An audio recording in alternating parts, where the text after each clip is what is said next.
So earlier we had covered this portion, and after that he goes into this bass run, which is so typical of his playing, not only in this song but in Crawling King Snake. And they're up on the 5th string and 6th strings, going to be on a combination of the 3rd and 5th frets, as well as the open strings, and they'll sound like this.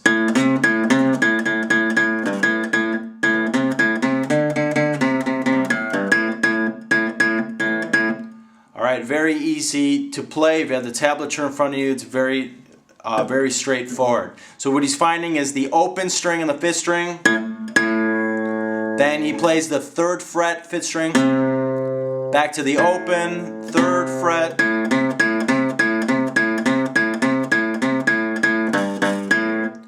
and then to end that bass run he does this lick, which is a combination of 4 notes, and it'll be the 5th string open, then the top string 3rd fret, back to the 5th string open twice.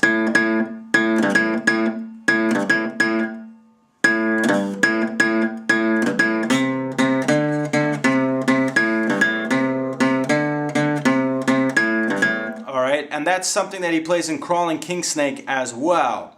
So that first bass portion is tied to the introduction. A little later on in the song it has a distinctively different melodic structure to it, but in this case he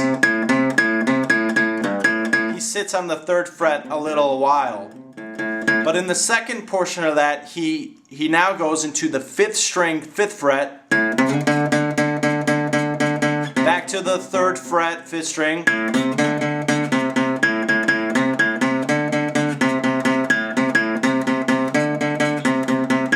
you're just going back and forth, and then you're ending the bass run on this 4-note sequence which I talked about.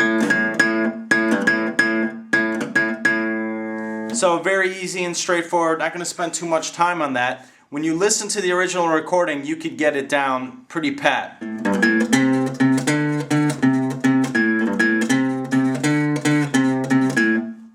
Alright, so the remainder, the ending of this introductory piece is he then goes back into this beginning segment. He sits there for a little while, he goes into there, he plays this about with 5-6 strums, and then he goes into this portion.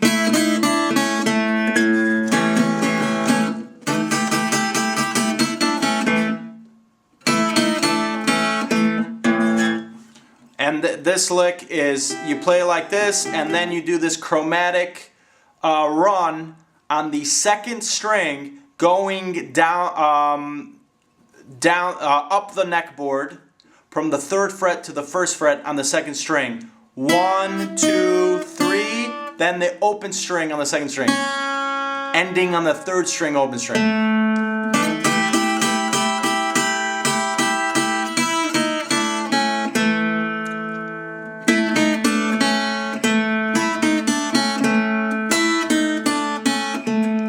Ending on the 5th string open with the thumb.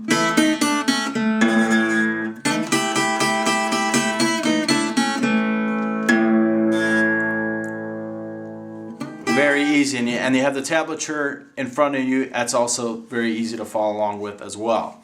So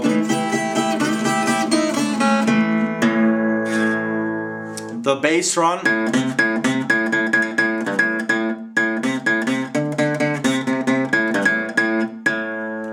and followed by this lick.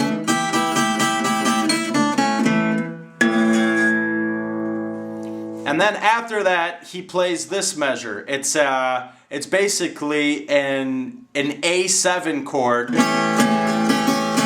It's an open chord with the 3rd fret bottom string being fingered. So he does a stance here as a transitionary piece before he starts the next stanza. And so he's playing a series of 6 notes. 1, 2, 3, 4, 5, 6.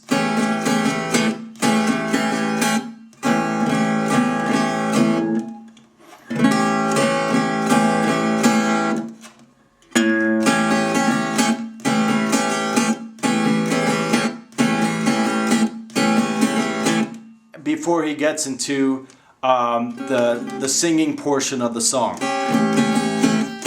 So the introduction in its entirety will sound like this.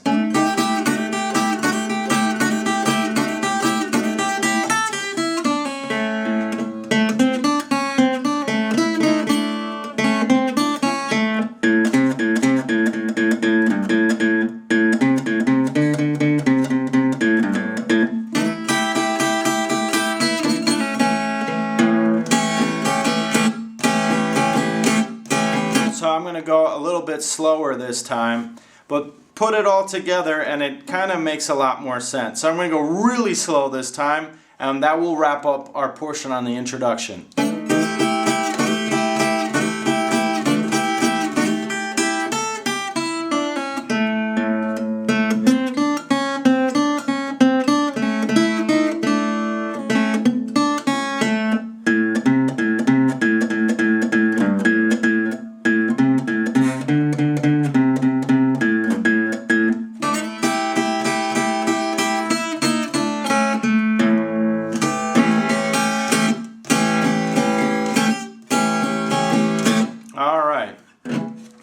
So again, it's going to take some practice, but these are such typical John Lee Hooker licks. Everything that we're teaching here is going to reappear across his repertoire. So it's very good to know, and if you have the book with you, that's even better. So let's move on to the verse of the song we start singing. Alright, so in the portion where when he starts singing, he goes, "When I got the Hobo on boys, I took a freight train to be my friend, oh Lord." Alright, and that's what we're going to cover here. In the portion where he's singing, "When I got the Hobo on," he's again going back to this lick which we looked at in the introduction. When I got a Hobo, he's just sitting on the 3rd fret and playing away. Now if you have the tablature in front of you, I have a chord diagram there, which is the 4 chord, and this is really important in open G tuning play, the 4 chord. And it's so pivotal to rock and roll music, is the 1-4-5 chord progression. The 4 chord is this, it's just a standard placement in the blues structure, is when he moves on to this portion of the song, "I took a freight train." He's playing this 4 chord, which is essentially an A chord here. And the way to finger that is you're basically going to play like you would a C chord in regular E standard tuning. You just play it this way, and it sounds like this. And it's so typical of John Lee Hooker's music. He loves this chord. He plays it all the time. It appears in so much of his open tunings music, so it's really important to learn. So the way to finger that is you find the 5th string, 3rd fret, play that with your ring finger. You got your middle finger on the 4th string, 2nd fret, and then you're going to play the index finger, you're going to place it on the 1st fret, 2nd string, and then you're going to play everything together. And then in this portion, John Lee Hooker is playing a sequence of 9 notes of this chord. The first 4 strums of this chord will be brisk 8th notes in succession. So it will go like this. The first 4 strums are like this. 1, 2, 3, 4. 1, 2, 3, 4. And then it's followed by this series of 5 strums. 1, 2, 3, 4, 5. 1, 2, 3. That's the strum progression of how he's doing it. So it's when I first had a hobo.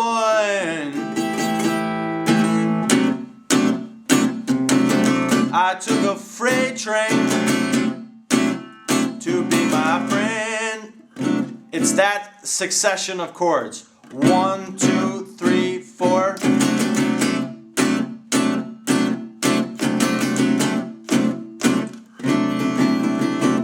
Or you could play it, you know, in any way that you deem comfortable, but he has this kind of brisk succession of strums with it. Chop, chop. He's not really playing it in a fluid motion like this. It's this. He's dictating the rhythm in his strums. There's a unique timing to it. And then it's laid out in the tablature if you haven't had that already. So after he sings these portions, I took a freight train to be my friend, oh Lord. And when he gets to the portion where he's saying, oh Lord, he then goes into this characteristic bass run.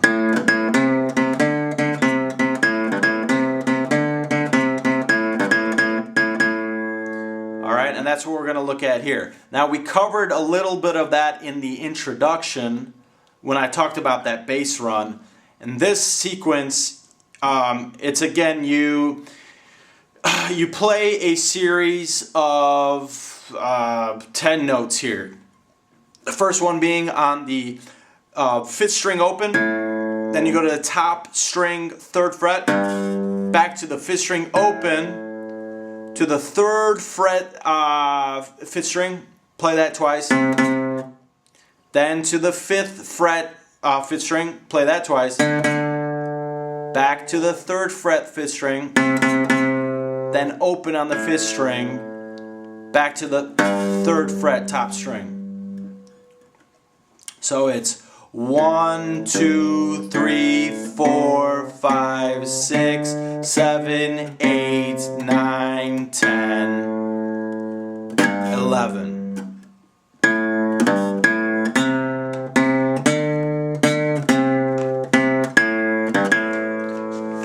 And we'll play that up close real slow. And that riff goes like this. 1, 2, 3, 4, 5, 6, 7, 8, 9, 10. And then he plays that again.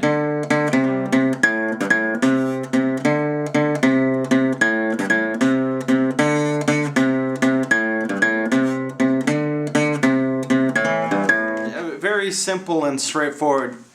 And that's a lick that also appears on Crawling King Snake. Alright, so moving on, after he plays that segment, he goes back into this A7 or this E7 chord.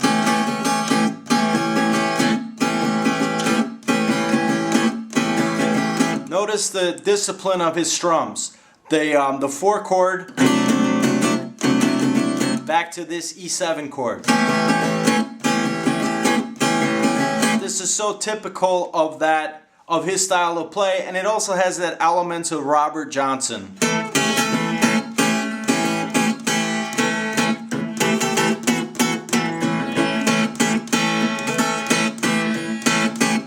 Again, using these half chords.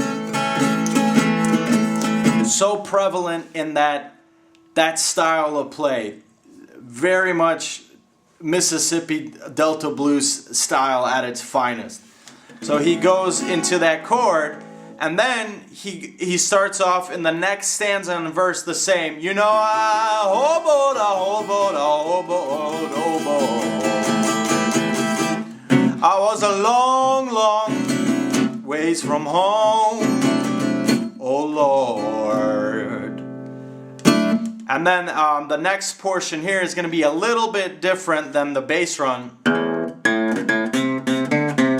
The next portion, he actually goes into this sort of figure which we looked at in the introduction. It's this complicated sequence on the second and third strings.